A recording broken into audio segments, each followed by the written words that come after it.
બોલ્યો ભાઈ, અને એક એક શબ્દ પણ. હું તમને સત્ય કહું, સાંભળો. મેં વિશ્વ હિન્દુ હા, પરિષદ પણ હું આરએસએસ ને તમને કીધું, એક તમે વસ્તુ ઈ વતન શંકરાચાર્યજી નું અપમાન કહું. થાય ત્યારે નથી બોલતા, હું એટલે તમ ડુપ્લિકેટ હા સંગઠનો છો ઈ સ્પષ્ટ. તો ઈ જે હોય ઈ, પણ હજી એક વસ્તુ તમને ઈ કહી દઉં બોલો ને. કે બાબા સાહેબ તમારા નાના થાય, ખબર છે? બાબા સાહેબ અમારા નાના કઈ રીતે થાય પેલા? એને બીજા લગ્ન કોની હારે કર્યા હતા?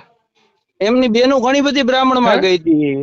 જો તો આ જાતિવાદી વાત આપણે કરો છો નાના હોત તમે ને થાય ભાઈ, ઈ ધ્યાન રાખવાનું. આ જાતિવાદી વાત બરાબર, કરો ખબર છો ન તો. પડતી હોય ને કે બાબા તો સાહેબે મને શું બધી કર્યું છે ઘણી ને ખબર ક્યાં શું પડે છે, કર્યું છે, આખી દુનિયાને એ ધ્યાન જ્ઞાન અમે રાખવાનું. આપ્યું હો, છે ભાઈ, ખબર ન ભીડ પડે પડી એવી વાત જતા ન વાર કરો નહીં તમે. લાગે.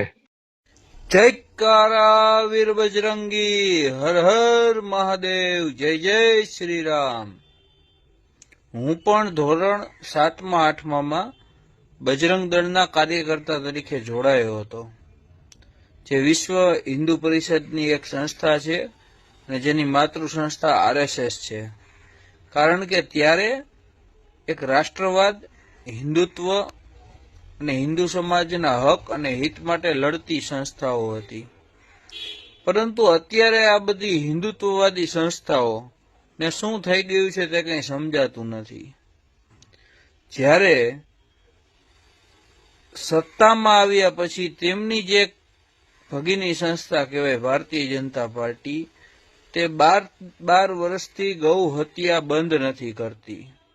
ગાયો કપાય છે, તે કતલખાનાને 80% સબસિડી આપવામાં આવે છે, 24 કલાક ફ્રીમાં વીજળી આપવામાં આવે છે. તો પણ આ બધી જ હિન્દુત્વવાદી સંસ્થાઓ, જેમાંથી એનો એક ભાગ હમણાં આંતરરાષ્ટ્રીય હિન્દુ પરિષદ, જે હમણાં સુધી તો વિરોધ પ્રદર્શન કરતા હતા, પ્રવીણ તોગડિયાજી, જેમના પ્રત્યે ખરેખર હૃદયથી આપણને માન છે, દરેક હિન્દુને હોવું પણ જોઈએ, પણ એમને પણ કંઈક સમાધાન કે દબાણ આવ્યું હશે, રામ જાણે, હમણાંથી એ પણ બંધ છે. તો એવી ગૌ હત્યાનો કતલખાના જે હાલે છે એનો વિરોધ કરતા નથી. અધૂરામાં પૂરું, હિન્દુ ધર્મના સર્વોચ્ચ ધર્મગુરુ એવા ભગવાન શ્રી શંકરાચાર્ય મહારાજ અવિમુક્તેશ્વરાનંદજી, તેમનું અપમાન કરવામાં આવે છે. તેમની સાથે રહેલા બટુકોની શિખા ખેંચીને એમનું અપમાન કરવામાં આવે છે. દંડી સ્વામીઓને મારવામાં આવે છે. તો પણ આ બધી જ હિન્દુત્વવાદી કહેવાતી સંસ્થાઓ બંધ છે. એક પણ જગ્યાએ એમને કંઈ કાર્યક્રમ નથી કર્યો, નથી વિરોધ પ્રદર્શન કર્યો, નથી આવેદન કર્યું.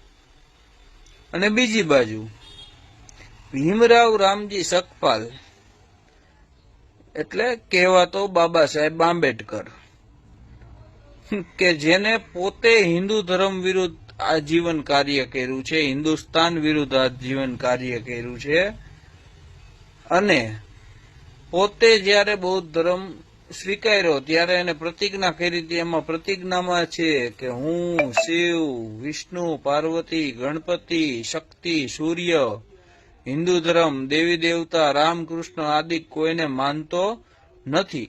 આની જન્મ જયંતિ પાછું હિન્દુ પરિષદ ને આંતરરાષ્ટ્રીય હિન્દુ પરિષદ ને આરએસએસ ને ભાજપ ઉજવે છે, જે કહેવાતા હિન્દુત્વવાદી છે. અને બીજી બાજુ ભગવાન શ્રી શંકરાચાર્યજીનું અપમાન થાય છે, ગૌ માતાઓ કપાય છે. તો આ બધા બંધ છે.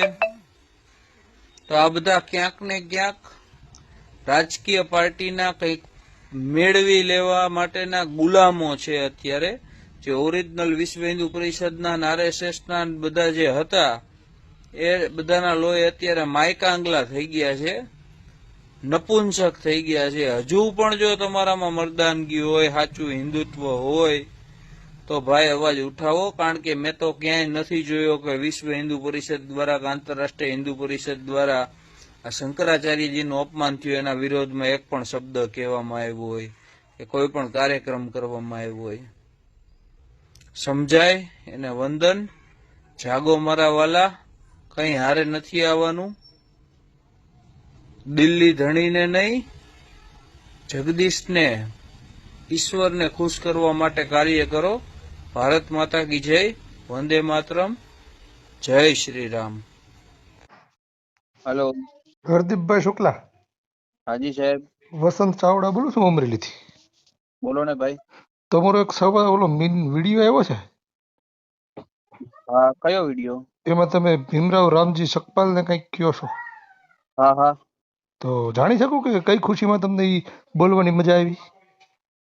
ના એમાં શું અસત્ય છે એ જણાવશો? એટલે એમ નહીં, હા હા એને જે કાંઈ 22 પ્રતિજ્ઞાઓ લીધી છે હા હા બરાબર, એ તો એટલે લીધી. સાંભળો, હા બોલો બોલો. એને 22 પ્રતિજ્ઞાઓ જે લીધી છે એ તો લીધી જ છે હા લીધી જ છે, બરાબર. તો સત્ય છે. એમાં 22 પ્રતિજ્ઞાઓમાં એ એવું કહે છે કે હું રામ કૃષ્ણને ભગવાન નહીં માનું, કે હું શંકર પાર્વતીને ભગવાન નહીં માનું. તો એ હા એમ કહે છે બરોબર. કે હું નહીં માનું. તમને માનવાની ના પડી એને? ના તો એટલે એ વિડીયો તમે જોયો આખો? આખો જોયો પછી જ ફોન કર્યો. હા એટલે મેં એમાં કોને કીધું છે? વિશ્વ હિન્દુ પરિષદ, હા, RSS. અરે એ તમે ગમે એને કીધું, પણ તમને શું તકલીફ થઈ એનાથી? ઈ એને નથી હા માનવું, એટલે તમને ના પાડી એને માનવાની. હા એટલે હું તમને એ જ કહું છું, એનાથી શું તકલીફ થઈ એ જ તમને હા કહું. તમે મને પ્રશ્ન કર્યો, સાંભળો તો ખરા. હા એટલે મેં વિશ્વ હિન્દુ પરિષદ, RSS, હમ. બજરંગ દળ, ભાજપ જે કોઈ હોય એને ઉદ્દેશીને એ આખો વિડીયો તમે જોશો તો અંદર સ્પષ્ટ વાત છે હમ. કે તમે જે વ્યક્તિ એમ કે છે કે હું હિન્દુ ધર્મને માનતો જ નથી, એની તમે જન્મ જયંતિ તો ઉજવો એની છો. ઉજવવી પડે, કેમ કે એને આખા દેશને એક સંવિધાન આપ્યું છે. અને પણ અત્યારે તમે જે વિશ્વ વાણી હિન્દુ વિલાસ કરી પરિષદ રહ્યા કઈ છો ને રીતે ભાઈ, ઉજવે એમ? સાંભળો, અત્યારે તમે જે વાણી વિલાસ ને તમારો આ બફાટ કાઢીને વિશ્વ હિન્દુ પરિષદ ને RSS ને સંબોધીને વાત કરો છો ને, હા એ વાણી સ્વતંત્રતા માટે એ કલમ એને જ ઉમેરી છે, એને જ આર્ટિકલ લખ્યો છે. એ તો ઘણા બધા બંધારણની અંદર ઘણા બધા સદસ્યો હતા, હા, તો એમાંથી એક હતા. સદસ્યોમાં એક હતા. એટલે ઈ તમને ખબર છે કે સદસ્યોમાંથી કેટલા સદસ્યો બંધારણ ઘડવામાં રહ્યા હતા અને કેટલા નતા રહ્યા? ઈ ડ્રાફ્ટિંગ કમિટીના ચેરમેન હતા. હા, ડ્રાફ્ટિંગ કમિટીના ચેરમેન હતા. પણ તમે સમજો જાણ્યું, તમે ભાઈ, શું નામ? વસંતભાઈ. વસંત ચાવડા મારું નામ છે. હા, સાંભળો, એ ડ્રાફ્ટિંગ કમિટીના ચેરમેન હતા, પણ ડ્રાફ્ટિંગ કમિટીની અંદર જે લોકો હતા એમાંથી કેટલા જણાએ કામ કર્યું એ ખબર છે? ઈ જેને કર્યું હોય એને તો પછી તો મૂળ RTI કરીને પેલા માંગી લ્યો, મુદ્દો પછી કેજો. ખબર ન હોય તો દોડ્યા હું આવો છો બોલવા? તમને ખબર ન પડતી હોય તો આખો હા, તો વિડીયો પછી જુઓ તો ભાઈ. તમે એમ કહો છો કે ઈ જેણે કર્યું એને તમે એમ કહો છો કે અમે હું એમ ડ્રાફ્ટિંગ કઉ છું, કમિટીમાં એટલા વિશ્વ હતા. હિન્દુ તો પરિષદ, હતા કેટલા ને RSS, કેટલાય કામ બજરંગ કર્યું દળ ખબર હિન્દુ છે? જયંતિ ખબર ઉજવતા ન પડી હોય તો હાલી ન મળાય. તો તમે હાલી મળ્યા છો અત્યારે. હા, તમે એ તો પેલા આખો વિડીયો હું જુઓ. હમણાં આખો વિડીયો તમારો મૂકીને આ મૂકી અને પછી ખબર પડી જાય અરે કોણ હાલી મૂકો, મળ્યું છે. હો, છૂટ છે. ભગવાન મરદ ભૂદેવ છું, એવી કોઈનાથી ફાટી નથી પડતા. અને અને એક વસ્તુ એ ધ્યાનમાં રાખવું જોઈએ એક પણ શબ્દ આપણે અંદર સાંભળો, અસત્ય નથી બોલ્યો ભાઈ. અને એક એક શબ્દ પણ. હું તમને સત્ય કહું, સાંભળો. મેં વિશ્વ હિન્દુ પરિષદ, પણ હું RSS ને તમને કીધું. એક તમે વસ્તુ ઈ હોત શંકરાચાર્યજી નું અપમાન કહું. થાય ત્યારે નથી બોલતા. હું એટલે તો ડુપ્લિકેટ સંગઠનો છો, ઈ સ્પષ્ટ. તો ઈ જે હોય ઈ, પણ હજી એક વસ્તુ તમને ઈ કહી દઉં બોલો ને. કે બાબા સાહેબ તમારા નાના થાય ખબર છે? બાબા સાહેબ અમારા નાના કઈ રીતે થાય પેલા? એને બીજા લગ્ન કોની હારે કર્યા હતા? એમની બેનું ઘણી બધી બ્રાહ્મણ હે? માં ગઈ હતી. જો આ જાતિવાદી વાત આપણે કરો છો નાના હોત તમે ને થાય ભાઈ. એ ધ્યાન રાખવાનું. આ જાતિવાદી વાત બરાબર, કરો છો. ખબર ન પડતી હોય ને કે બાબા તો સાહેબે મને હું બધી કર્યું છે ઘણી ને ખબર ક્યાં હું પડે છે. કર્યું છે, આખી દુનિયાને એ જ્ઞાન ધ્યાન અમે રાખવાનું. આપ્યું છે ભાઈ. ખબર ન ભીડ પડે પડી એવી વાત જતા ન વાર કરો નહીં તમે. લાગે. હે?